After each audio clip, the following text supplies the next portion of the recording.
Milwaukee's a 7-point home underdog in Game 3 of their opening round series against Miami. Total's 194.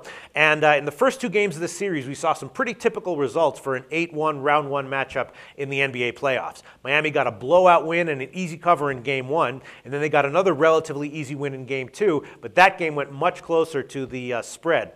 And the exact same thing happened last year in Miami's opening round series against the Knicks. They blew out the Knicks in Game 1, they got an easy cover, and then they beat the Knicks pretty easily in Game 2, but the final score in that game was also very close to the spread.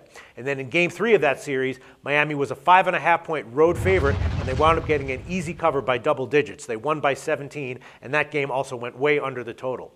And with elite teams like Miami, a lot of times in situations like these, going on the road is where they have more value, especially in the playoffs or in games that matter in the regular season, because their spreads are not nearly as high, but they still outclass their competition, and they can dial it up when they might need to. And in fact, Miami was 10-6 against the spread this year as a road favorite between 5 and 10 points, including their last game at Milwaukee in March, where they were a 5.5-point favorite, and they got an easy cover, winning that game by 13. So my lean here would be towards a Miami cover again. Of course, it's not a lock. Milwaukee could easily get a cover or even get an outright win, but in my view, they are a bit outclassed, and Miami -7 is probably the side with a bit of value here.